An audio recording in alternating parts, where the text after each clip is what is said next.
like an a power that repelled every attack in its path. The machine couldn't comprehend what had just happened and suffered a serious malfunction, with its internal system spiraling into chaos. In that moment, it recalculated Leon's threat level to the maximum, level 5. The machine slammed into the ground in a desperate and pitiful retreat. Even now, Yappy echoes the boy's final wish to never let anyone reach this place, no matter the cost. With most of its system failing and its balance completely wrecked, Yappy locks onto Leon as a level 5 threat and kicks off emergency modulation to counter the new weapon. Suddenly, Yappy hears Jog's voice thanking him for everything he's done, and Yappy's modulation for counterattack finishes loading. Right in the heart of the city, over in Block 8 of Cheongju Sports Complex, a guy standing about 250 meters across the street spots part of a machine gun. He quickly orders the long-range dealers to move into the nearby building across from Yog's spinner, while the rest of the team holds their position.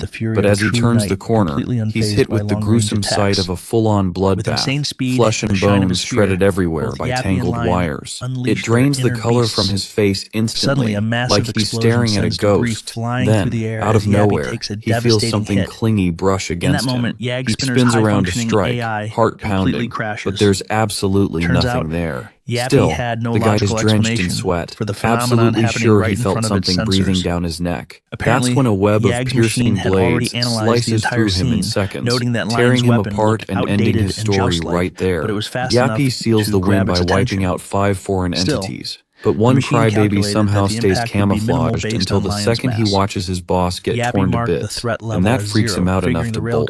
Yappy chases him all the way to the cemetery, where the guy drops to his knees, begging for his life. Just then, Yappy recalls a memory of the boy saying he wanted to be buried in the cemetery like everyone else, so he could become part of the city forever, and he hoped Yappy would protect the place. That memory hits hard, and suddenly Yappy's reasoning system shuts down as his priorities shift after locking eyes with the crybaby. The guy's left wondering if the little robot just decided to let him go or what, as Yappy silently lifts off into the sky without saying a word. Moments later, Tai-sung shows up and walks over to the kid, while the crybaby nervously mutters that the metal spider must have been too tired to finish him off and just ran away. The crybaby explains how Yappy's face said it all, like it knew there was no shot at winning, maybe because it caught sight of Tai-sung coming this way. That pretty much proves the machine has its limits too.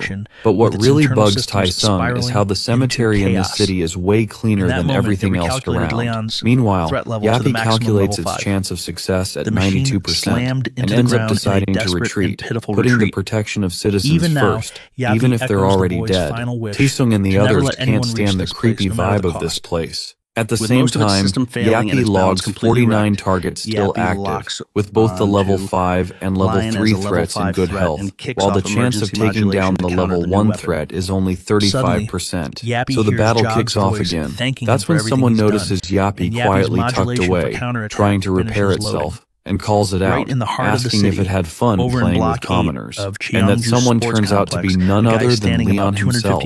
As it turns out, Leon lives and breathes chivalry, and it's no exaggeration to call him the embodiment of it. With that smug face, the king of Lionheart despises cowardly ambushers more than anything, and craves a fair fight that's fought head-on. So Leon boldly asks Yappy if it's ready for battle. Yappy gets instantly alarmed by the unexpected visitor in its territory. It's obvious that the opponent has no reason to play fair, but Leon isn't one to toss aside his knightly morals. Chivalry fuels his will, and that unbreakable will is what powers Leon's strength, making him the chosen one. Leon bets a machine can't possibly grasp the concept of honor. With 480 bullets left and all other equipment in check, Yappy goes straight for the trigger and fires at the arrogant jerk. But Leon's shine doesn't flicker, protected by his divine law energy and the blessing of the arrow shield. Yappy quickly picks up on the strange sequence playing out in this fight and starts analyzing the trajectory. It fires again, determined to shut down that threat level 5 nonsense. Still, Leon, wearing that smug look, isn't backing down one bit. Without wasting a second, he charges forward, carving a path while slipping past Yappy's sight like a ghost. He comes out of nowhere, leaving the machine no time at all to react. Yappy fires off a laser, but he's stunned to see Leon charging straight at him on his knightly horse. Without hesitation, Yappy kicks into high gear, blasting bullets like a storm to punch holes in Leon. But landing a hit on him is no easy task. Even the machine can't process Leon's sheer guts. Leon, wearing a smirk, calls his steed a stallion and teases that the enemy must be itching to play hide and seek. Things are heating up fast, both of them moving like they're chasing the speed of light to settle this quickly. Still, Yappy can't wrap its head around what Leon's deal even is, especially since no human should be able to move this fast. Then Yappy lets loose a massive attack, and Leon yells for his stallion to kick it up a Meanwhile, notch. Yappy As they finally meet head-on, Leon throws in a genuine compliment for Yappy's efforts. But that doesn't slow things down, as Yappy rains bullets his way, aiming for that perfect shot. Leon's no rookie, though. An explosion goes off, and he uses that moment to leap into action with the stallion. After soaring through the sky, Leon lands right on top of Yappy, ready to take the hit head-on. With zero plans to dodge, he charges down and lets gravity handle the rest. With a final shout for glory to the Lionhearts, the Golden Sun Leon delivers his ultimate strike, tearing Yappy into scattered bits. As Yappy takes that fatal blow, it hears the boy's final command to never release what's sealed within. Honoring that wish, Yappy activates its self-destruction, leaving nothing behind. That's not it. Yappy had already planned to detonate all the explosives wired into the landfill facilities, and that was something Leon never saw coming. Out of nowhere, the biggest blast hit the center. When JS-10-253 opened its eyes, it was lying inside a storage container, the air thick with the smell of oil. A man shouted at Yagd's spinner to carry out his duty and protect the city. Right then, Yappy witnessed an alien monster crush that man into nothing but scraps. Without missing a beat, Yappy fired back with a barrage of bullets, pouring everything it had into that alien monster, knowing deep down that its only mission from the very beginning was to support its allies and protect the city. As fate would have it, the Yagd spinners managed to take down the enemies and rose as heroes, eventually being known as the Guardians of the City. That's the story of those unmanned tanks that saved the place when all hope seemed lost. It was enough to win back the hearts of citizens who had started to lose faith, turning the Yagd spinners into a symbol of hope, into Knights of Steel. But even they had to go through remodeling, build again and again, just to continue their duty under their commander's orders. And they did just that, kept on guarding the city until there was nothing left to guard. That's when the boy gave Yappy its final mission, the ultimate quest to protect the city no matter what, because he didn't want anything escaping from this place. So the last remaining battle machine was given one final task, to make sure no one could ever lay hands on that eerie thing. Yappy, the last of its kind, kept going through the cycle of preparing, protecting, and repairing, until Leon finally brought it all to an end.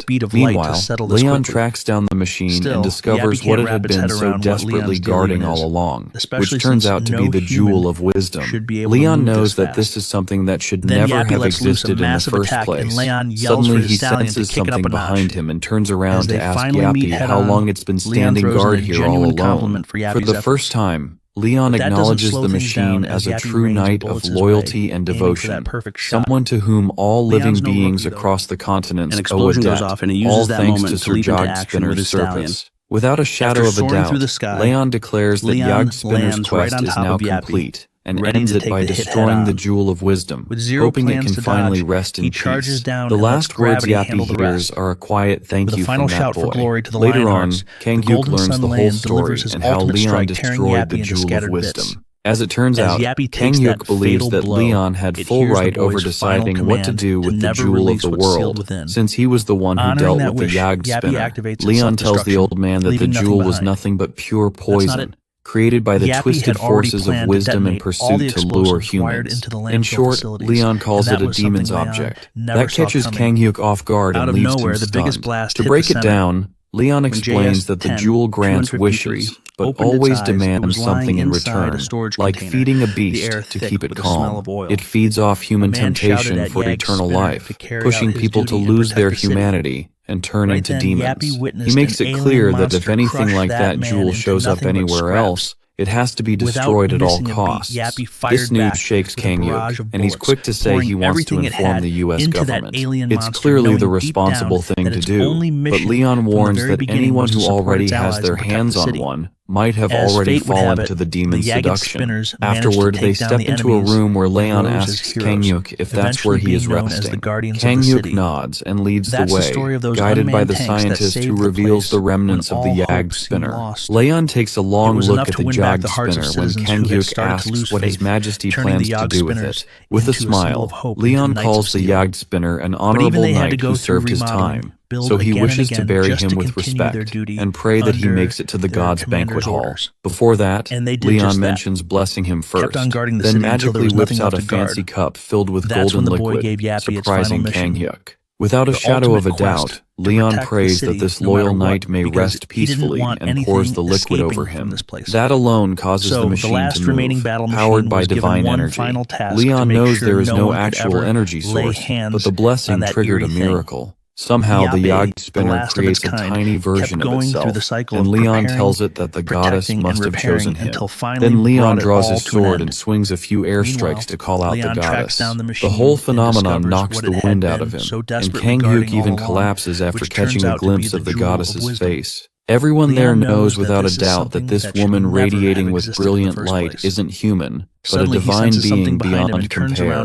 Goddess Ariana turns to her first knight and demands to know what this is about. Leon bows before her and explains that Yag Spinner has been an honorable knight, a true role model for all other knights, and someone worthy of the goddess's care. Ariana takes a look at the strange being and points out that he didn't finish her quest, nor did he offer his glory to her. Leon speaks up on Yag Spinner's behalf, saying that if not for this one's existence, Yag Spinner would have been worthy of claiming the glory of the King of Lionheart. Goddess Ariana listens and accepts Leon's words, choosing to see Yag Spinner through his perspective, but she still needs clarity on one thing. She directly asks Yag Spinner if this otherworldly Steel Knight will worship the light and pledge to justice by joining her knightly army. Yag Spinner stands before Ariana, who sees it as a being full of honor and knowledge, yet still carrying the heart of a child. She asks it to support her knight, Leon, in wiping out the evil from this world, and only then will it be worthy of becoming a knight as well. Yag Spinner looks at Leon and allows a hacking signal pattern of language to upload into its system. All of a sudden, the machine speaks, fully on board with the plan to battle the demon kind. This brings joy to Ariana, who believes that if Yag Spinner's loyalty and strength are given to her first knight, then her glory will shine on him too. As the Knight Templar number 10,253 floats in the air, it is rewarded with the power of light and justice. Meanwhile, at the United States Magic Tower in Master Ronaldo Sherman's room, a man pleads for forgiveness, desperate to explain why he failed to carry out a simple command. But the great being he addresses sounds deeply disappointed, especially after blessing him with wisdom and truth. Ronaldo tries to explain that this new survivor, Leon, interfered. The crystal freezes for a moment at the sound of that name. Then suddenly, a news broadcast flashes on the screen, showing Leon Dragonia Lionheart himself. That's enough to drive the crystal into full-blown frustration, furious that this guy is here again. Reynald watches it lose its mind, swearing it will never go through this again. From that day on, no matter how many times Ronaldo summoned the Jewel of Wisdom, it never spoke to him again. At the Korean Hunter Association, Kang Hyuk quickly enlists Yag Spinner as a member of Leon's guild. Even though it's going to take some time, Leon doesn't mind at all. After that, Yape, also known as Yag Spinner, steps out with Leon. Out of nowhere, Leon suddenly coughs up blood, which makes Yape worried. It asks if he's okay, and Leon explains that summoning a Knight Templar in a land low on divinity takes a heavy toll on him. He blames himself for not being strong enough. But the goddess Ariana thinks it's her fault for falling short. Leon tells her that no matter what, he would never blame divinity for something like this. Ariana is touched by Leon's unwavering loyalty and admits that it's their fault for not stepping in earlier in this land where divine power is scarce. Then something catches Leon off guard when Ariana gently asks him to have faith in the other gods and take time to rest. Later on, Ariana calls back her brothers and sisters to help their loyal follower. The day Leon, the King of Lionheart, turned 21 was the day the entire world was obliterated, leaving only one knight standing. After expelling all the divinity from his world and channeling it into his own heart, the gods retreated into the heart of this holy man. They watched for a long time as the King of Lionheart wiped out every evil monster for 180 years, carrying the weight of the entire world. Due to that, every god in the whole pantheon was majorly in Leon's debt. To break the silence, Demara asks Ariana how the baby is doing, and Ariana explains that her favorite knight has pushed himself far beyond his limit. Everyone there knows that placing so much pressure on a single Grail knight is way too much. No surprise, Petos, the god of war and fire, wants to know where the king of Lionheart, who used to be very powerful with the glory of the gods, has gone. Ariana taunts Petos to have some shame, pointing out that her knight fought for 2 centuries and still came out victorious. The man flips out, shouting that this is exactly why he's so furious. Then comes a heavy silence that says more than words ever could. 180 years, Ariana declares, is more than enough. And now it's their turn to speak up. She refuses to let their knight suffer any longer. That's when Heto, the divinity of steel and blacksmith, agrees with Ariana and says they should take the honor of granting their blessings to help raise faith among humans. Heto adds that, thanks to intel from Demira's followers, they can even use this thing called the internet to their advantage and start showering divine miracles onto the world. Petos raises the question of why their knight, being an earthling, didn't come up with this idea himself. Heto steps in to defend Leon, saying the internet didn't even exist in his time. Ariana, meanwhile, wants to understand the trial and error behind the plan, considering it took Leon 20 years just to get the news to take root. Still, Heto is confident their Grail Knight is the key to making it work. Not long after, a bizarre phenomenon hits YouTube that completely throws off Baldy and King Jinsu, the head manager. A channel called Pantheon TV starts broadcasting live from the Naju Plains, showing how to pray to goddess Demira. On top of that, there's an interview with an old man who silences an arrogant office worker with a line about how 1 spoon of rice can change a life, and an AI commenting on God with results that leave people stunned. It's all clickbait gold. But what makes it crazier is that everything's available in 104 languages, in top-tier quality that feels way too unreal. It's enough to fry anyone's brain, but Baldy's instincts kick in, and he starts thinking the Pantheon might be linked to Leon. Manager Jinsu, though, is skeptical, saying Leon doesn't seem like the YouTube type, and Hanhari sucks at computers. But even with that, Jinsu points out the real issue that the videos are legit. He starts to panic, totally clueless about what Leon might be up to, and decides it's time to meet him face to face. In the meantime, Yape, Leon's new buddy, has found himself a fresh mission, and it turns out he's the tech whiz behind adding subtitles and uploading all the content. Right then, Hari asks what he's up to, and Yape casually mentions that Phase 1 of his noise marketing plan is already in motion.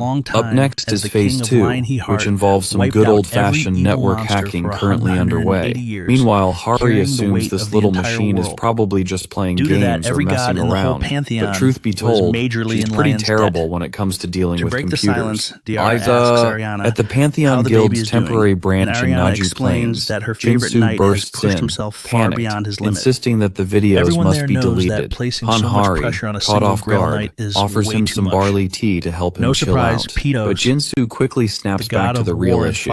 Leon calmly explains that it was Sir Yag's spinner who made it all happen, which leaves Jinsu stunned. He can't believe that ruthless machine is capable of such things. His eyes then land on Yape, the skilled tech expert, hard at work. Jinsu explains that the rice from Naju Plains isn't ordinary. It has healing properties. If that information goes public, the whole world will come chasing it, and the plains will be flooded with dangerous thieves. He warns that once the Food Administration approves sowing, the association will send reinforcements. But until then, Leon should wait. Leon listens and understands they have their own rules and systems. Still, he's not worried. The goddess's crops aren't something that can be stolen. Jinsu is left speechless by Leon's confidence. In the middle of the night, a couple of cars roll up to Naju Plains, where a group of thieves plans to steal the seeds and burn the rice field. But they're stunned to find the $1 million area completely unguarded. The Viper Squad, the Korean branch of the demonic human association's hitmen, has been hired to do the job. They bring out gasoline tanks and sneak into the rice field, but their plans are interrupted when a shadow spooks them.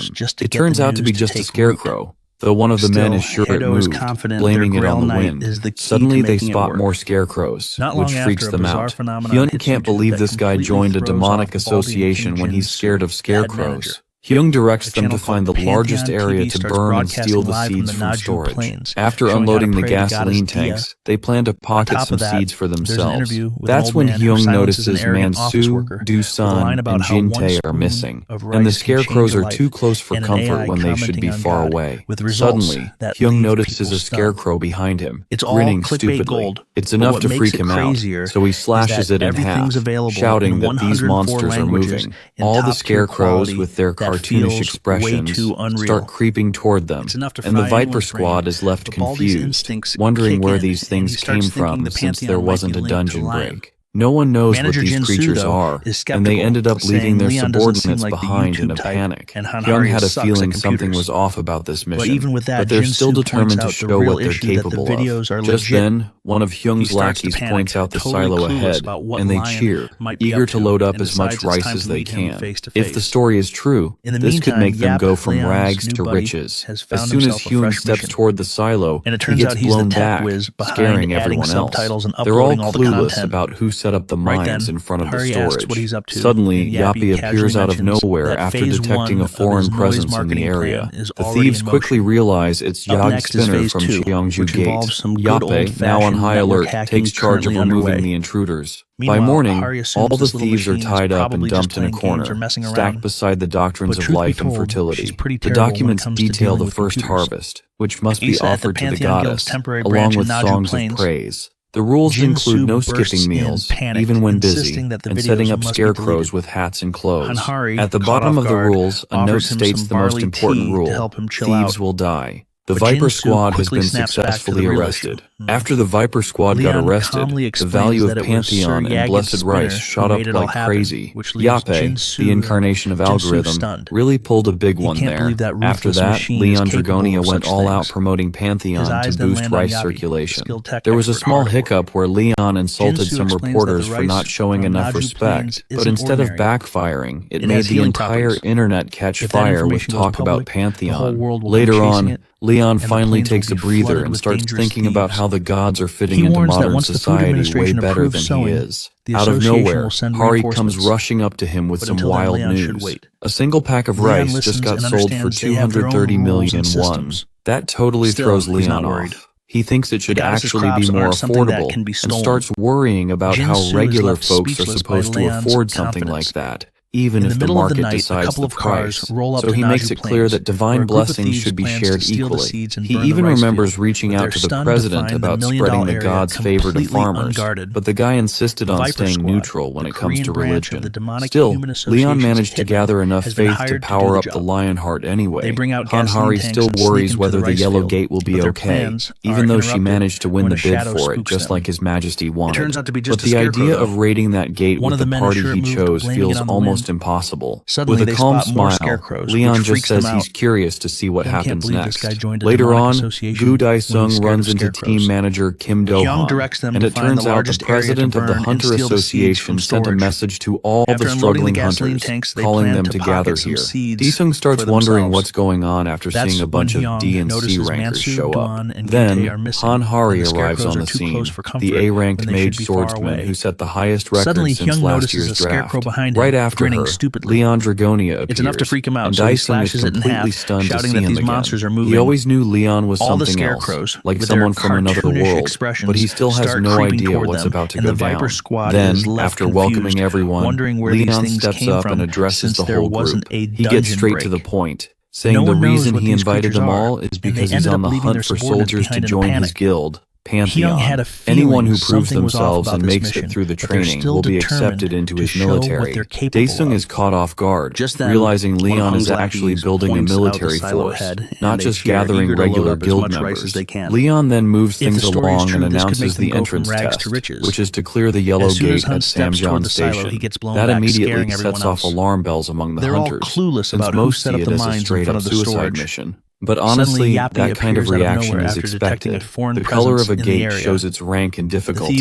Black, red, and orange are the toughest, followed by yellow, green, and blue. Daesung remembers that his very first test was at a blue gate in Seoul Station, so for a hunter ranked C or D, facing a yellow gate is basically a death sentence. Boldy tries to calm the low-rank crowd, assuring them they're good enough to walk away from this test. Frustrated and angry, people start heading for the exit, hoping to catch a nap after what they feel was a waste of time. Sooner or later, the whole field clears out, leaving only a few still standing. Then, Leon points to the guy with the afro and asks why he chose to stay. The afro guy, freaking out inside, stammers that he thought there might be some meaning to it. Some had no reason to stay, and some stayed for their friends. Suddenly, Leon turns to Daesung and asks why he chose to stay. Daesung, knowing this guild is led by an S-rank hunter, wants to seize the opportunity. He shouts that he stayed because he believes Leon wouldn't let anyone die. Leon appreciates that attitude. He reiterates his goal of gathering soldiers, emphasizing that their duty is to obey a knight's orders without question. He wants them all to trust in the knight's honor and power. Daesung, drenched in sweat, hears Leon's wish, to listen only to him. Leon signals everyone to get ready as they're heading into the gate soon. At the yellow rank gate in Samjeon Station, all the recruits are suited up in heavy, high-quality gear. Daesung figures the suits are rare rank, and Dohan knows hunters ranked C or D could never afford them. What really stuns Dohan is seeing Leon enter without any armor or equipment. Daesung asks Hari if Leon ever wears armor, and she casually says his skin is tougher than armor. That leaves Daesung even more confused, but he understands. Leon is just that strong. Daesung trusts nothing too bad will happen, especially with Leon leading. Then, Leon kicks things off by slicing an ogre's head clean off, leaving the recruits in shock. At that moment, Leon yells that these monsters aren't honorable warriors and will die like insects, which is exactly what they deserve. Hari strolls in with the fresh recruits, thinking the fight's going to be out in the open air. They're introduced as mercenaries from the outer territory and told to pick a side between two warring tribes. Daesung figures it's an NPC support quest and casually chats with Dohan, wondering which side would make their life easier. Suddenly, a herd of monsters rolls up on boards and corners Leon's group, demanding to know who dares trespass on the Battle Axe tribe's land. That question hits a nerve with King Leon, whose face twitches at the insult. Hari, well aware of Leon's short fuse, keeps a close eye on him as Yappy asks if they should go ahead. Leon holds back his rage and just tells Yappy to do whatever they want. Harry steps up and declares they're mercenaries, offering help in exchange for rewards. The monsters assume these must be the troublemakers their leader warned them about. When Hari catches a glimpse of Leon's face looking seriously ticked off, he knows this isn't about to end peacefully, as the tribe tells them to come along. Everything lines up when the green monster Karta Karak, chief of the Battle Axe tribe, takes one look at Leon's group and already sees them as a bunch of weaklings. Karta calls for support in this large-scale war, saying it's for an honorable death and that the winner takes all. But Leon's had enough. Every inch of him burns with fury as he speaks up, mocking the idea of honor coming from beasts who dare dream so high.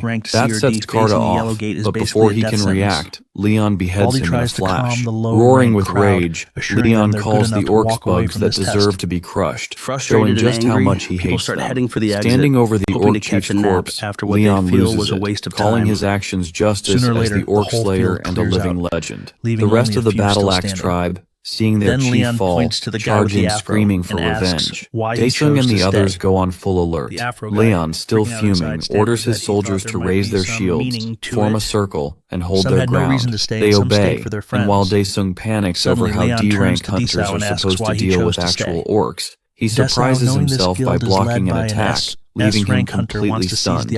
Out of nowhere, a blue window pops up and grants Daesung the effects of Lionheart's aura, involving defense boost, fortification, large-scale reinforcement, bravery, lighter armor, thick skin, and more. There's also a 50% chance of causing casualties to orcs, who are likely to fall into panic and despair. Daesung is stunned that he's getting blessings like the Knight's Blessing, Dragon Slayer's honor, and Grail Guardian title, even though the Legion's low levels mean some buffs won't apply. Still, he's loving it. Leon commands the troops to clear out the trash and strike at the right time. The soldiers go all in, stabbing orcs like pros.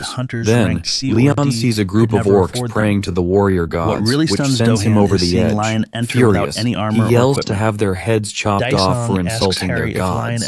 Hopping on his stallion, he crushes orcs beneath its hooves, then switches to dual blades and clears the field in style. In no time, no orc is left standing. Leon raises his blade in triumph, declaring their victory, and the soldiers cheer with him. But Hari cuts through the excitement, asking what reason Leon had for wiping out the orcs like that. Hari's face tightens with a serious expression as Leon bluntly says that helping orcs is absolute nonsense.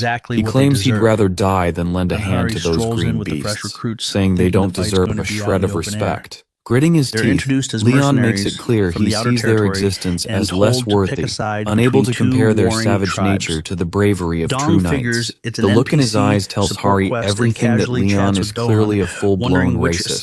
Hari tries to argue, saying there must be kind orcs out there somewhere, but Leon shuts it down cold, saying the only good orc is a dead one. When the gates opened on Earth, countless orc survivors came through, and humans actually welcomed them. But the orcs chose violence instead, teaming up with demonic humans to massacre people like insects.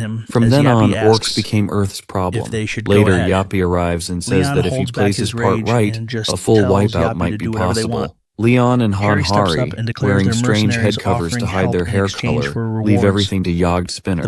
Without wasting time, Yappy announces that the core uploader's capacity has reached 99%. He quickly tosses the thing into the pool, which Hari thinks looks way too much like poop. Hari questions if dumping radioactive material straight into the river to kill orcs goes against the honor of a knight. Her bold question makes Leon smirk as he explains that this isn't war or battle, just a necessity to kill beasts. Hari can practically smell the racism in the air and is seriously judging him. Leon then flat out says a good orc is a dead orc, and nothing will ever change his mind. Meanwhile, the orcs lose it, stabbing their own like maniacs. Grokit cracks Gul'dan's skull open, and his clan praises him, saying the god of warriors will welcome him to the eternal fighting grounds.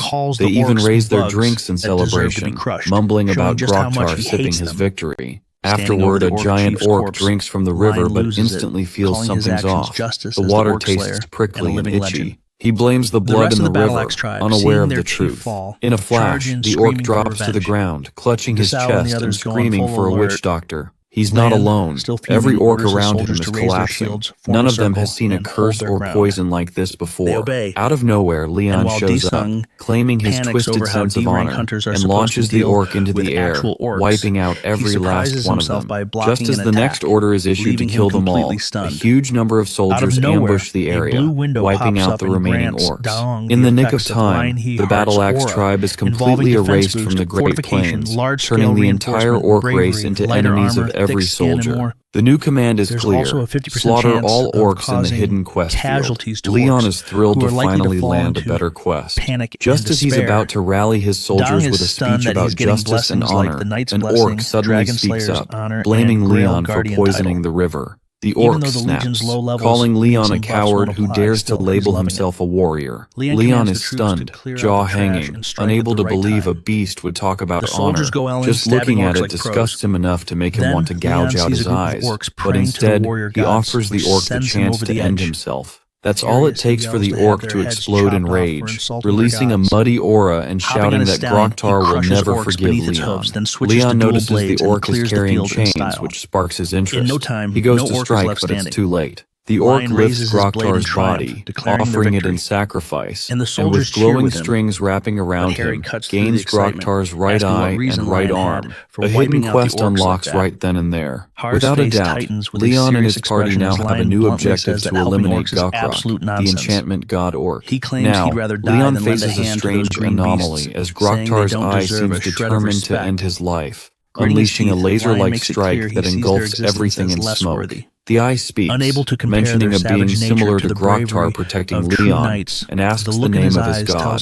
This question infuriates Leon to no end. With a roar of anger, He activates his divine law blessing of the arrow shield, charging forward in full rage, demanding to know how a beast like Gokrak can even think to compare himself to a god, just because he's a captain of mere beasts. Leon's muscles are on fire as he rushes in, not willing to tolerate this nonsense any longer. Gokrak, wielding the Great Eye, attempts to crush Leon with his fist, but a single strike from Leon slashes through Gokrak's hand, causing the orc to scream in agony. Confused and in pain, Gokrak can't understand why he felt it when his original body wasn't even harmed. That's when he realizes Leon is holding the holy sword of radiance and is none other than the orc executioner and a demon slayer. Gokrak remembers that Leon is the sole survivor of the nightmarish world and is struck with fear, deciding to retreat for now.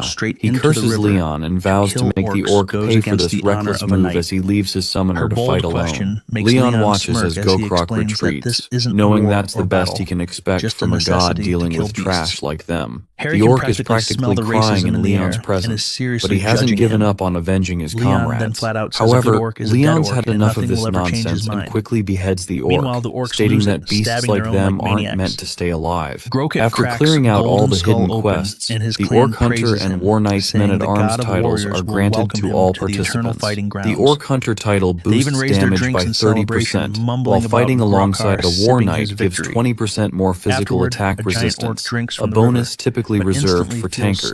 Daisung and the others are stunned by their system upgrades. Suddenly, Leon yells his orders to gather the loot, which is the right of the victor. The soldiers hurry to search for great-ranked warrior and advanced warrior equipment, as well as anything from the witch doctors. Amid all the chaos, Hari asks Leon what they should do with the amputated arm of the self-proclaimed god, the divine orc, witch doctor Gokrak. Suddenly, Yapi plays Heto's message, detecting a surge of mana from the beast's amputated arm. Heto orders Leon to drain all that mana using the Holy Grail, promising to grant him powers. Without wasting any time, Leon directs the fancy cup to the giant hand and sucks out all the mana. After absorbing it, Leon senses a similar divine power and realizes how much God enjoys the beast's worship. However, their hatred for other species is what makes Leon repulsed, pushing him to extinguish this evil from the world. Out of nowhere, Ariana arrives, thanks to the beast's mana, making her descent easier. She mentions that this power can help her recover a sacred item, and Patos is eager to choose the holy sword for it.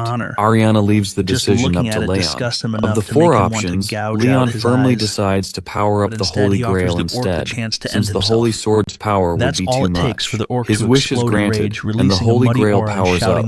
Just then, Hardy rushes over to Leon, eager to show him something interesting, though she can't figure out where Yape went. Suddenly, a commotion grabs Leon's attention, and he spots Yape on high alert, already wrapping someone up tight. This man is freaking out, all tied up as he sees a bunch of soldiers advancing toward him. Not only that, but he's cursing Yag's spinner for wrapping him in ropes. Soon, Leon casually steps in, and the guy accuses Yape of attacking him. Leon threatens to sever his tongue if he refers to Yape inappropriately, which stuns the man. Yag's spinner quickly rats him out, revealing that he's a loot thief. The thief tries to excuse himself, calling it a misunderstanding, but Leon, disgusted, decides to let Hari check his stuff. Hari, with a judgmental gaze, quickly scans his belongings and finds the great orc warrior's heart, the most valuable loot from the orc gate. Hari asks why, when loot swindling is such a serious crime, the thief insists it's all a misunderstanding. Leon doesn't listen to his excuses and slices his arm, stating that his laws and common sense are different from their world. In the King of the Lionheart's military, that's how things will be. He then asks if anyone has a problem with his rule, to speak now or forever hold their peace. It's clear that Leon has set a rule. Anyone who steals will have their hands sliced off, and that's the law of the Lionheart Kingdom. Though the people of modern Earth find Leon's laws a bit harsh to accept, the benefits, like amazing buffs and upgrades, are too great to pass up. Not to mention, they're quick to side with Leon, knowing that his strict laws will create a fair environment in the lawless place within the gate. Just then, Gu Daesung respectfully requests that Leon allow the thief to retrieve his arm and put it back. Leon replies that it would defeat the purpose of his punishment. Still, Daesun points out that their lives follow different ideals, and since the rules are only being revealed now, it feels unfair to blame the thief. He wants to give the thief a chance, and Leon considers this a reasonable request. Leon then tells the thief that he should be thankful for having a comrade who speaks reason. With that, he pours the Holy Grail on the thief's severed arm, which instantly regenerates. Daesung, witnessing this miracle, realizes that an S rank could replace the amputated arm, but regenerating it is on a whole different level.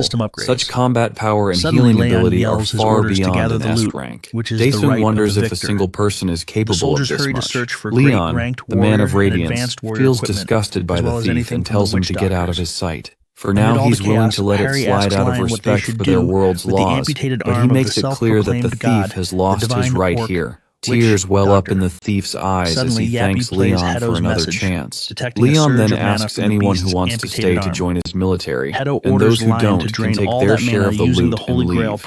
After some thought, the soldiers don't give off the vibe of sore losers, and many decide to stay. Daesung wants in, and Leon, seeing their potential, is ready to launch their training program. He tells everyone to grab their loot because they're leaving. The soldiers, filled with excitement, are on cloud nine. Meanwhile, Hari asks Leon what his plans are next. Leon shares that he's decided on physical training. Under the scorching sun at the Pantheon, a group of people gathers near a building. Dohan asks if Daesung went inside a gate, and Daesung admits he was itching to do something at least. Dohan suggests taking breaks too, and their casual chat continues until Han Hari grabs their attention.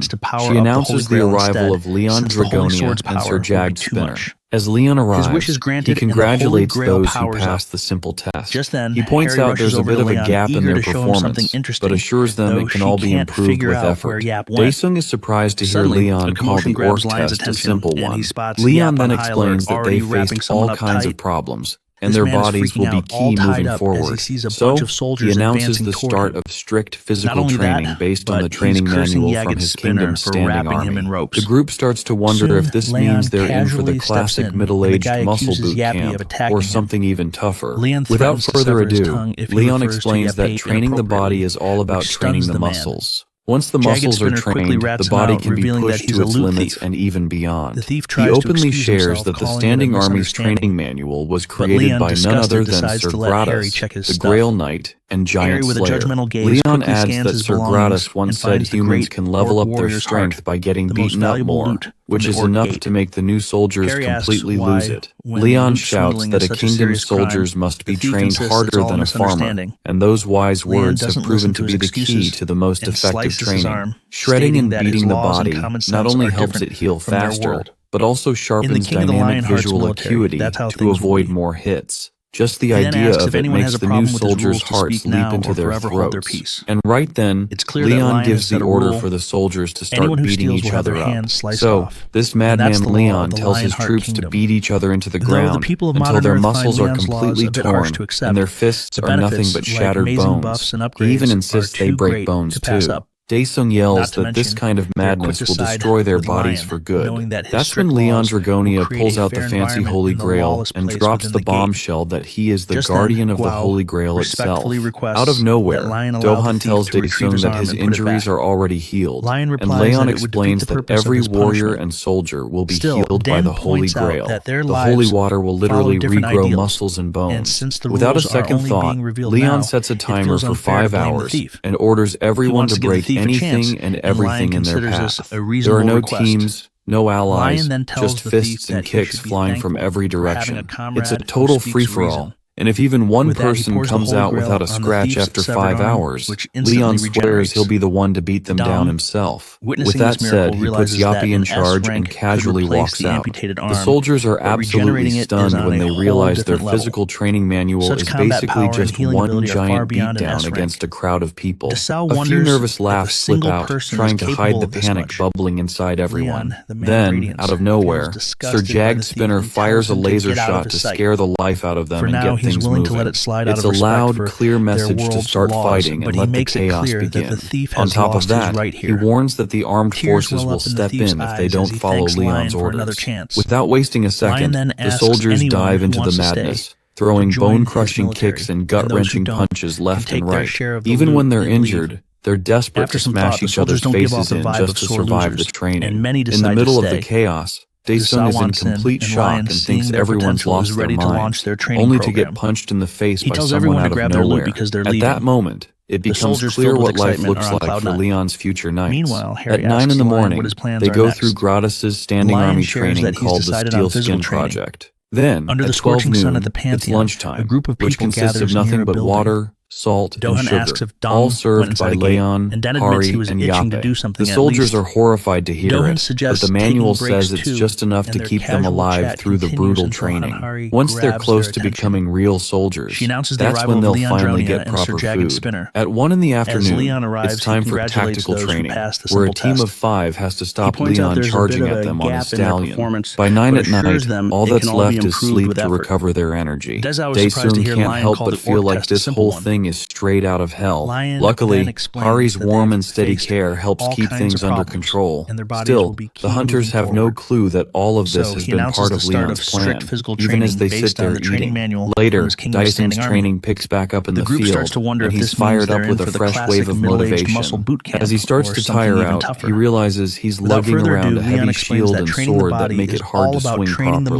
The stances feel stiff and awkward, so he focuses on stabbing to make it easier. That's when Leon suddenly appears and calls him out for doing it all wrong. He tells Daesung to fix his posture and try stabbing again. Daesung shifts his stance and gives it another shot, but Leon still isn't impressed. After a few more attempts, Leon points out that Daesung keeps dropping his shield whenever he stabs, which leaves him open. On top of that, he reminds Daesung that he needs to protect his ally's right shoulder. Leon advises him not to lower the shield so much that it blocks his own vision. When asked, Leon explains that a poorly positioned shield creates a gap, giving monsters an easy opening to strike. That's when Daesung hesitantly asks if Leon's strategy is to have soldiers block enemies with shields, while knights charge in to finish them off. Leon simply replies, hammer and anvil, meaning that's his method and it's not up for debate. But Daesung isn't fully convinced, and says that tactic might not work against monsters. That clearly hits a nerve, and Leon sharply questions if Daesung is seriously trying to teach him how to fight otherworldly creatures. Sensing the tension, Daesung quickly backs down. To make things clear, Leon admits he's fought the same kind of monsters countless times in his own world, so he knows exactly what he's talking about. Then Leon goes off, saying that the monsters here are like cute little pets compared to the nightmares he's faced. He talks about massive giants, hulking trolls, weird multi-limbed snakes, and giant spiders crawling with goblins. And that's not even mentioning the dragon that could crush mountains like they were just tiny pebbles. Further on, Leon talks about the importance of learning all kinds of hunting methods to take on the countless monsters out there. Daesung understands that to survive, he needs to master the art of adapting to unexpected situations, and that kind of skill only comes from real experience. With decades of fighting monsters while serving a goddess, Leon has the spirit of victory that brings glory to any battlefield, no matter the weapon. That's exactly why he's taken this chance to train soldiers into well-rounded fighters, which is a must if they want to become true knights. To sharpen their survival skills, Leon says they need to be the best at least one talent. But Daesung deep down wants to go beyond just one skill. When asked about it, he says someone like him, a peasant, can't dream of becoming a knight. Leon corrects him right away, saying that knights aren't just nobles or aristocrats. They are people who willingly walk a path of hardship with a noble mission. A knight is someone who chooses to protect others, stand up for what's right, and has the courage to keep going no matter what. They are the ones who swear eternal loyalty to the goddess and the people. Anyone can be a knight if they have the guts and the heart to take on that sacred promise. At the very least, Leon says he'd totally respect anyone who has that much courage and determination. Daesung feels a bit of prejudice lift off his shoulders as his desire to become a knight starts to feel a little more real. Meanwhile, over at the United States Magic Tower, Master Reinald is pleased to see the ancient crystal finally back in working condition. As usual, the crystal demands offerings in exchange for wisdom and truth, but this time Reinald notices something odd, a slight change in its voice. voice. The crystal suddenly demands that Reynald enchant it with a space jump spell so it can launch itself into space in case things go south. That's when the crystal reveals how much it hates the idea of being anywhere near that monster Leon, claiming it wouldn't have even shown up if it had known Leon was around. Fueled by irritation and a thirst for revenge, the crystal starts plotting Leon's downfall and insists the best time to strike is now, while Leon is without his army. It pushes Reynald to enter the same gate as Leon, desperately hoping this time Leon doesn't make it out alive. Then comes the Pantheon Guild's standing army graduation ceremony, where Leon is all set to raid a yellow gate using only trainee soldiers. Hanhari and Sir Yappy aren't part of this raid, so Chief Jinsu is left to handle everything inside. Besides Chief Jinsu, Leon addresses the soldiers who have proven themselves during the past month of training. Now, it's time for them to show what they're made of and finally put their skills to the test. Normally, yellow-ranked gates are off-limits to people like them, but Leon throws them straight into the deep end, letting them experience what it truly means to be a soldier under the Lionheart King. He declares that they will be serving the divinity within the gate. With a powerful voice he commands, Pantheon, head out at once, with 49 hunters of average D rank, 1 hunter from the Hunter Association, and Leon Dragonia Lionheart. They all step inside the gate. At the same time, Hari reassures Yappy that there's nothing to worry about since Leon is with them, so everything will be fine. But Yappy senses something off, pointing out that the count should be 51, including the Observer, the trainee soldiers, and King Leon. Hari doesn't get what's wrong until Yappy breaks it down. 52 people just stepped through the gate. That stuns her completely. After detecting an anomaly, Yappy's emergency protocols kick in, and it shoots straight into the gate. Harry tries to follow, but the gate slams shut before she can make it through, throwing her hard into the wall before she hits the ground. All of a sudden, Hari and the others notice the gate's mana starting to waver, shifting into a red hue. This sudden fluctuation is enough to raise alarms and send a chill down their spines. Inside the gate, the scene is nothing short of horrifying, with countless demons wreaking havoc all around. Leon breaks the silence with a sharp command, telling his soldiers to raise their shields, recognizing that they've stepped into a magic square. Without a shadow of doubt, he calls for the formation of Lionheart's Testudo and orders them to move forward. Chief Jinsu, completely puzzled, can't believe they're advancing through a demon gate instead of running away. But then he notices something strange when none of the soldiers seem scared. Curious, he checks the effects of Lionheart's aura, and it absolutely stuns him. His jaw practically hits the floor as he realizes this boost goes way beyond commander level and is affecting the entire group.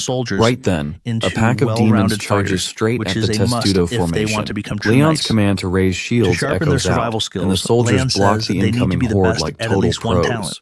Jinsu is shaken to his core, watching these recruits hold back demons with pure willpower, especially when even a B rank would have a hard time against a bloodhound. It makes him wonder what kind of training they went through in the past 4 weeks. Leon then orders them to step forward, push the enemy, and go for the counterattack. He tells them to strike at any opening without giving the demons a chance to fight back. The soldiers follow every word like clockwork, overpowering the battlefield and pushing ahead. Suddenly, Jinsu spots a demon troll approaching and quickly warns the others. He panics, thinking they're done for, since that kind of monster usually takes an A-ranker to handle. However, Squad 3's captain, Gu Dae-sung, jumps in and blocks the demon troll's attack like it's nothing, especially compared to Leon's charged hits. Jinsu is blown away seeing Leon's army take on such a heavy blow without falling apart. The demon troll gets mad, but Sir Yappy shows up just in time and drills straight through the monster, putting it down hard. Leon, surprised by Yappy's sudden entrance, quickly praises the solid block that made it possible to finish the beast. The demons are left speechless, watching their strongest fighter drop dead just like that, when he was supposed to get reverse summoned. That's enough to send a chill through the entire demon crowd, and they take off running. The humans are just as stunned, watching demons flee for once, realizing they've actually won the battle. Everyone starts thanking Leon's squad for saving the Sparrow Kingdom from destruction. Turns out, their real mission was to stop the Demon King's invasion within 1 week. This shocking bit about the Demon King being involved makes the soldiers question things, since the Yellow Gates are not supposed to work like that. Then, out of nowhere, Leon's lackey drops a bomb, saying the Yellow Gate, their way out, has vanished. Leon keeps the group calm, even as Yappy reports that a foreign invasion has been detected. Demanding answers, Leon turns to Daisung, who steps up and explains that they're stuck in a fluctuating gate, where the gate's difficulty suddenly spikes without warning. There's no clear exit until the gate is completely cleared, and Leon starts to suspect this isn't just a random event. Still, he sticks to the plan of raiding the gate. Daisung warns there's a high chance they'll run into Demon Kings, but Leon reminds him that he is the king of Lionheart who has already slain 2 Demon Kings and more than 30 great demons. Just thinking about how many demon-related traits King Leon carries lifts the group's spirit and helps calm everyone down. Deep down, though, Leon isn't sure if he has enough divinity left to guarantee a win against another Demon King, but as a knight, he knows he has to be the hope they can depend on in this crisis. Meanwhile, the crystal lets out a twisted laugh, saying Leon has gotten weak like any ordinary human. Reynald asks if it's time for his descent, but the crystal shuts him up quickly. It then reveals that the demons of mating desires have been working for 100 years on something built specifically to wipe out Leon Dragonia for good. So, the Sparrow Kingdom, known for its peaceful ways and proud of its long history that spans over 1,000 years, suddenly found itself in a dangerously tight spot. The demons kept invading non-stop. In the end, only the palace was left standing, with just a handful of survivors embracing the last ray of hope. Daisung explains that each gate has its own theme and different backdrop, but this one comes with a time limit. Normally, dungeon breaks happen because monsters are left alone for too long inside a gate, but in the case of timed quests, the gate closes once certain conditions are fulfilled. That aside, Leon has a change of heart and asks for Jinsu's permission to let him and Yappy step in. Jinsu, staying calm, gives his full approval, mentioning that the president has already considered the worst-case scenario. On top of that, Leon brings up the topic of hidden quests, which completely stuns Daisung. When asked, Leon openly shares his desire to kill the Demon King. Later, Leon realizes that the demonic energy from the demonic troll is far too weak to maintain a proper connection with Pantheon. Just moments later, Ariana checks in on her favorite knight and asks if he felt it too. Leon confirms he sensed a different kind of energy inside the gate. Ariana says that because Leon is still alive, the creepy energy didn't hit too hard, but it has slowly started to spread through the world. She describes the power as overwhelming, something even she failed to notice earlier. She guesses it might be the Demon King at a Lord-level power, though it's strange that the energy source isn't stronger. Ariana also shares a message from one of Pantheon's deities. Plo wants to inspect this world, likely because something isn't right. Ariana requests energy to make her descent possible, and Leon already knows what to do next. The carriage arrives at the palace, where head butler Farco welcomes King Leon and his servants, ready to serve them in the best way possible.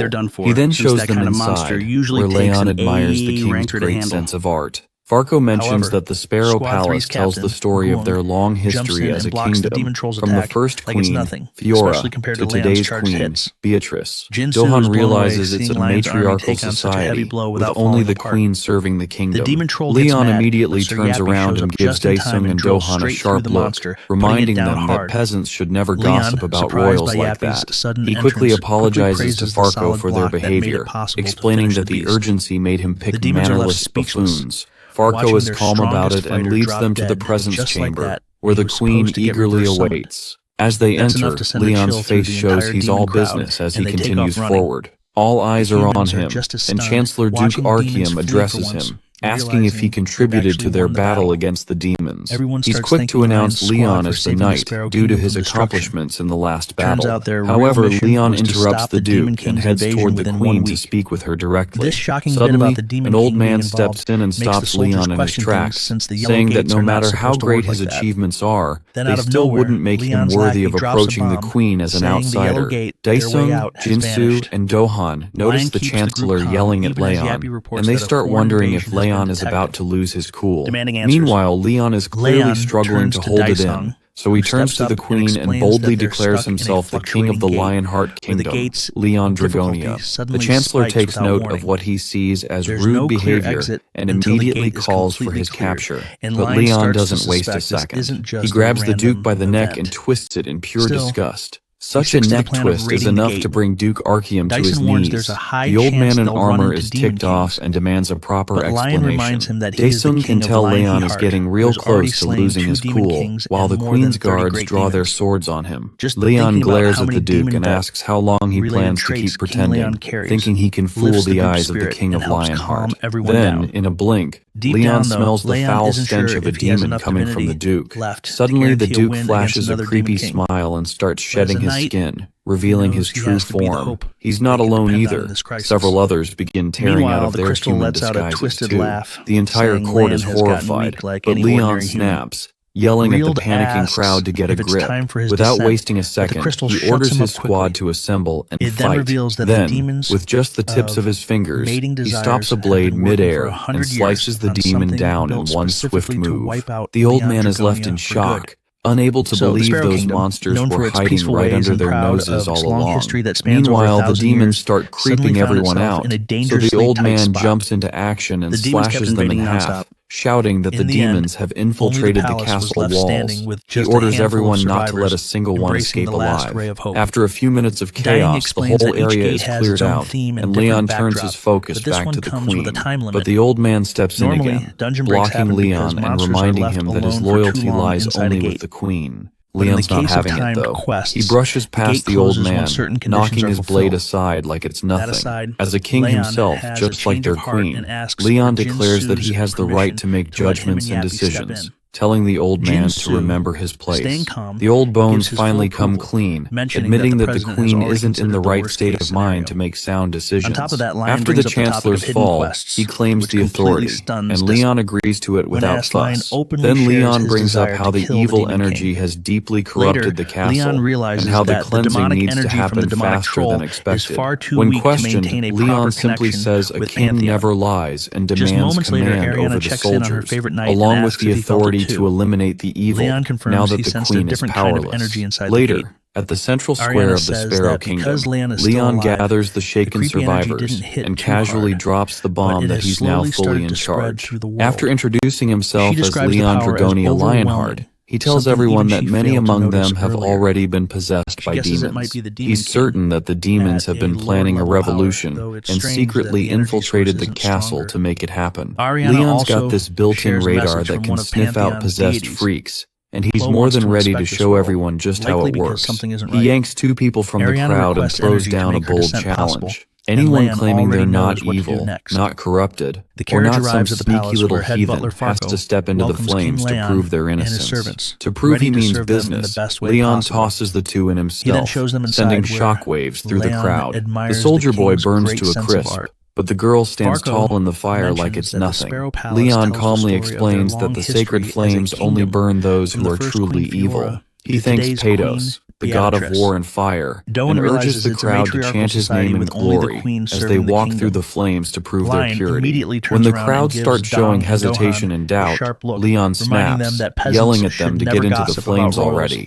He warns them that if they're all corrupted, he won't hesitate to cut them down. Panicked, the people rush into the fire, revealing the stinky demons hiding in plain sight. The demons snarl that Leon won't die peacefully under their watch, but they clearly underestimated his temper. Leon loses it, raging at the filthy worms for feeding off human emotions and pretending to be soldiers. No way is Leon Dragonia letting that slide. His fury boils over as he swears to make them scream in pain. That's when the demons realize they've picked the absolute wrong guy to mess with. Just like that, their infiltration plan crashes and burns. From the sidelines, Reynald sees it all, while Crystal straight up admits that this guy is scary as heck. At the altar, Leon stands tall before the people of the Sparrow Kingdom with a ferocious demon tied up beside him, urging everyone not to fear. As long as he's around, no evil creature can touch them. He speaks to the crowd, explaining how these twisted beings corrupt the minds of good people.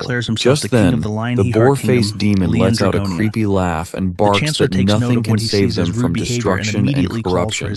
Leon shuts him up in an instant by slicing off his head with a clean chop. He goes on to explain how giving in to temptation and fear lets evil run wild, which ends up causing starvation, sickness, delayed marriages, gambling losses, and broken families. The demon tries to protest, whining that none of it was his fault, but Leon doesn't even let him finish before cutting him off again. Suddenly, the people's anger shoots through the roof as they realize demons are the reason behind everything going wrong in their lives. Just as the demon tries to butt in, Leon flicks him on the forehead so hard it feels like getting smacked by a hammer. Leon explains how demons sneak misfortune into human lives, blaming their downfall, pain, and suffering on these wicked creatures. But then he calms their fear by revealing that Pedos, the god of war and fire, has gifted him the divine flames. Out of nowhere, Leon calls up a red-headed boy from the crowd and tells him to hold the flame, ordering him to punish the demon until it pays for its sins. The boy hesitates for a second, which instantly ticks Leon off, who asks if he actually feels sorry for a demon. Then, the boy yells back, saying his father died because of them. The demon starts threatening the kid, swearing to haunt him forever if he lays a hand on him. But one solid smack from Leon to shut him up, followed by a fiery bat swing from the red-headed boy, sets the demon's head ablaze. That pathetic demon's threats got under Leon's skin, and he roared at the creature to shut its mouth. Later on, Baltars, the demon of pleasure and corruption, ends up tied up in a prison cell. This little guy knows full well he spent 34 years corrupting and torturing countless humans, but never thought he'd wind up here of all places. Suddenly, Yappy shows up and the demon freaks out, realizing he cannot corrupt a machine.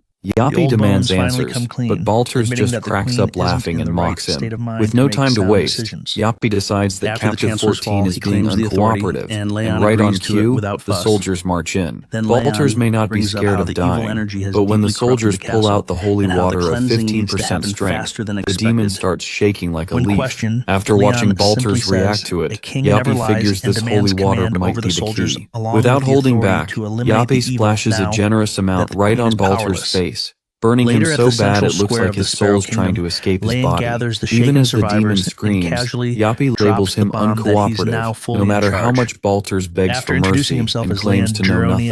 After a few more brutal rounds of holy water, Yappy finally pulls out the information. Captive 14 spits out a 30,000 character report, while the first 13 captives averaged about 39,000 each. Even then, Yappy is sure that Balters is still hiding some info, but Balters tells the dumb machine he's not a psychic and has no clue how much the others already spilled.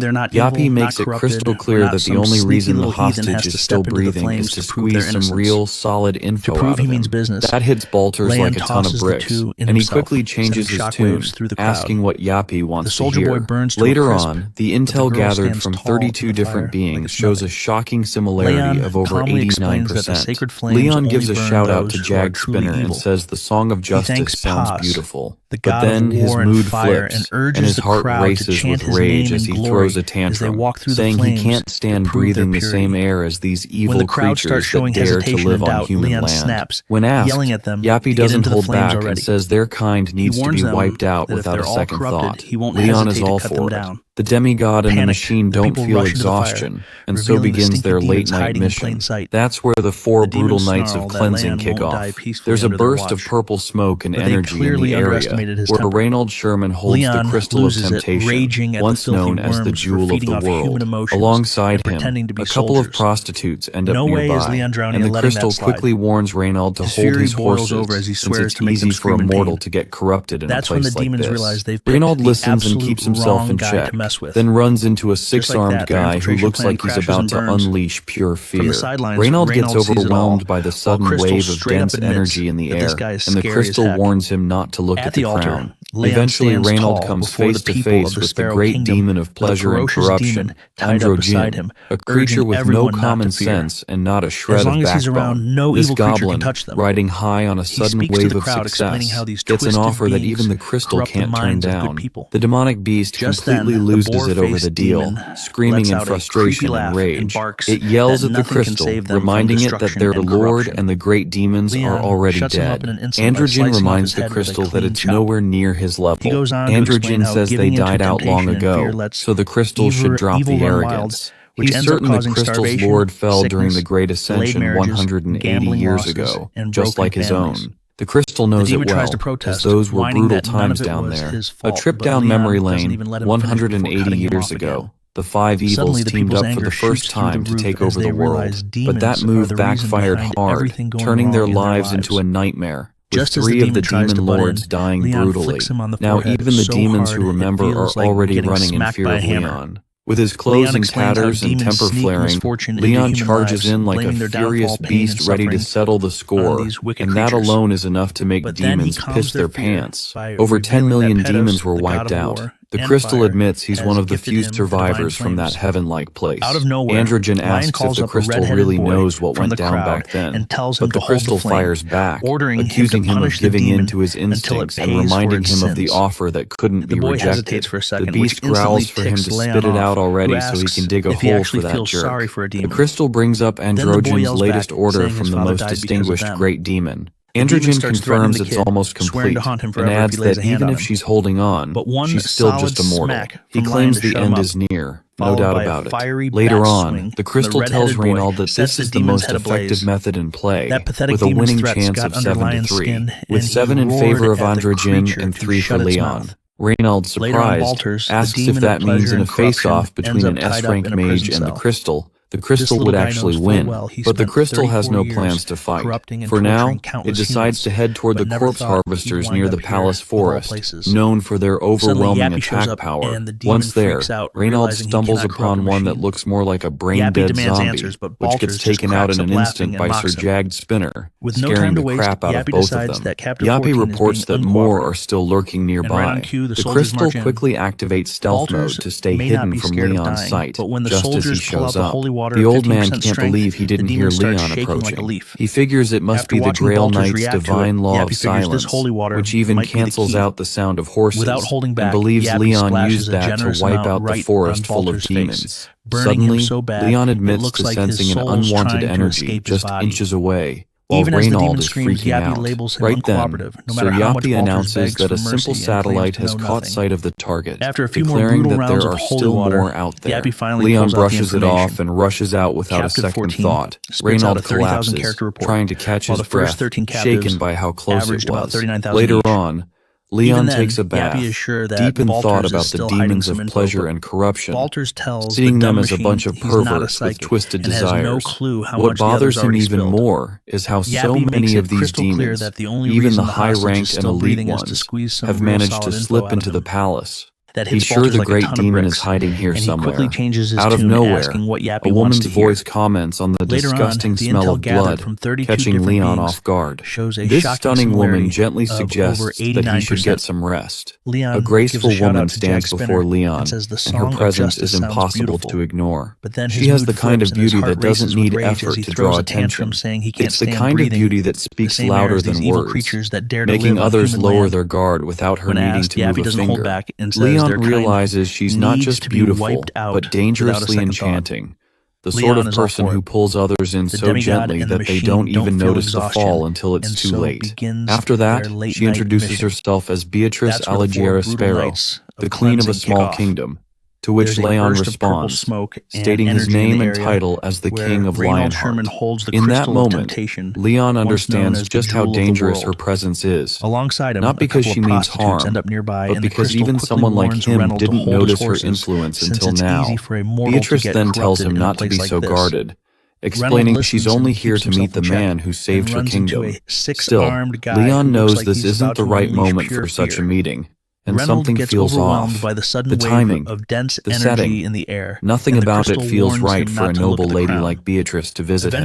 After that, Beatrice quietly reveals that she's being watched, and that the general and his knights, while pretending to serve her, are actually keeping her imprisoned and monitoring her every move. Leon finds it hard to believe, especially since the general didn't seem like the type to betray his ruler. But Beatrice is desperate and insists there's no time to explain everything. She then asks Leon for a favor, to kill the general and his knights, and in return, she promises to give him the entire kingdom. Beatrice also urges him to check the underground floors of the castle, hinting that something important is hidden there. Her request adds a layer of tension to Leon, and he decides to acknowledge the matter. Leon discovers that the general is hiding underground. That night, the general suddenly knocks and enters Leon's bedroom, apologizing for disturbing him at such a late hour. Leon scolds him for barging into a king's room without warning, but the general insists the situation is urgent. Later, Leon mentions he met the queen, expecting a reaction, but the general remains calm and says Beatrice often wanders out at night. Leon becomes frustrated and points out how careless it is to leave royalty unguarded while demons are everywhere. The general calmly insists demons don't attack at night, but Leon knows that's a lie. The demons have never cared about day or night, and he senses something is off. The general's calmness and denial only raise more suspicion in Leon's mind, for him to spit it out making already, it feel so like he he can dig a hole already for that knows jerk. too much and is trying to hide something. The latest general order quietly from the most leaves, but distinguished something great feels off. demon. The queen had claimed she was being confirms kept it's almost prisoner, complete and adds that yet even the if she's general holding on, acts like she's still nothing just is immoral. happening. His He calm claims the end reaction is doesn't near. match the situation, No doubt about it. which makes Later Leon on, uneasy, the crystal tells and it Reinald seems that like this is there's the a most hidden truth effective in this method in play castle. with a winning To chance of uncover 7-3. Leon decides to With explore 7 in the favor of underground Androgen levels and 3 for himself. Lion, At the same Reinald, time, surprised, Sir Spinny asks appears from the if window that means in a behind, face-off and between Leon an asks for his S-rank mage and assistance. the crystal, the Meanwhile, crystal would actually things win. grow worse outside the But the crystal castle. has no plans Dark to fight. forces gather near the For now, walls, it decides to head loud, toward wild, the and corpse ready to harvesters attack. near the palace Their forest, leader promises known for their rewards to overwhelming anyone who attack storms the power. walls first. Once there, The enemies Reinald scream and stumbles rush upon forward, one that looks more hungry like a for brain-deaded destruction, zombie, wanting to which gets ruin taken out in an everything and instant by spread Sir pain and Jagged corruption Spinner, wherever they scaring the go. crap out of both Suddenly, of them. a spear appears, Gabby moving reports fast that through the more are air. still lurking It seems nearby. like it's part of Leon's The crystal anger, quickly made activates to stealth hurt mode and to stay frighten. hidden from The Lion's sharp sight tip just as he shines shows up. brightly, ready to The old cause man harm. can't believe he didn't As hear it flies Lion toward its approaching. target, everyone He feels figures its it must be the power Grail and the Knight's fear it divine law of brings. silence, After which that, even Leon cancels appears, out the sound of overwhelmed by horses and anger, believes and Lion looks at the used that beings to around wipe out him. the His forest full of emotions are demons. intense, and Suddenly, he feels Leon like he's admits speaking to to sensing creatures an who don't unwanted understand energy the just true inches meaning away, of life while and death. Reinald is freaking He wonders out. how living beings Right who have then, never known Sir death Yappy can announces that possibly a simple comprehend what he's satellite about to has teach caught them. sight of the target, He calls them declaring that insects, there are still beings more driven out only there. by their instincts Leon and brushes it desires. off and rushes out Leon without a second continues, thought. revealing his Reinald identity collapses, as the king of trying to catch Lionheart, his breath, and shaken vows by to how show them close the it was. evils of the world. Later on, He believes Leon it is takes his a bath in deep responsibility thought about as the a demons representative of the pleasure and pantheon corruption, to teach these seeing them beings as a the bunch true of value of perverts life, with twisted something they desires. clearly don't understand. What bothers him even As more he is how speaks, so many of these Leon's demons, anger even rises, the high-ranked and elite and he ones, declares have that managed fear to will now slip be a into part of the their palace. existence. He He's sure the promises great that demon they is will hiding face here the somewhere. terror of their own Out of souls nowhere, and feel a woman's fear voice they've never comments on known the before. disgusting smell of In his blood, position of catching power, Leon off guard. Leon has decided it's This time stunning for woman these dirty gently souls suggests to learn the that lesson should he get some has rest. for them. General The graceful Ricardo woman shows stands up when before no one Lion, expects and her him, presence is especially impossible during an to ignore. ongoing battle. She has Someone the kind of nearby beauty that wonders doesn't why need he's effort to here draw now, attention. when the fight isn't over It's the yet. kind of beauty that speaks But louder Ricardo than words, doesn't seem making worried. others lower He their trusts guard that the without her outsider will needing to handle move a finger. things. Instead, Leon realizes Ricardo she's not focuses on just something beautiful, more but serious, dangerously the seal, enchanting. and checks if The it's sort of still person who holding. pulls others The in answer so comes gently back. that Yes, they it's working. don't even notice After the fall that, until it's Ricardo too late. stays calm and After reminds that, she them that the introduces wait herself is as almost Beatrice over. Alier Sparrow, With just the a queen of little small more kingdom, patience, to which Leon the anger responds, and pain stating that his have name built and up title as over the King of 100 years Lionheart. will finally reach their In that end. moment, Leon As Ricardo understands just speaks, how dangerous Sir her presence Spinne is. watches him from above, Not because she means harm, carrying a but weight that because hints even at someone something like him deeper didn't notice connected her to what influence lies until ahead. now. The monsters Beatrice walk then in a tells him line, not to be so their hands guarded, tied with explaining ropes she's like only here to meet the handcuffs. man who They saved move her slowly, kingdom. one after another, Still, under Leon tight knows this isn't control. the right moment for As such they a meeting, march, and one of them something feels trips and off. falls to the ground. The timing, The the soldier setting, warns him nothing to be about it feels careful, right for a noble showing lady how like weak Beatrix and to tired visit he him. has become.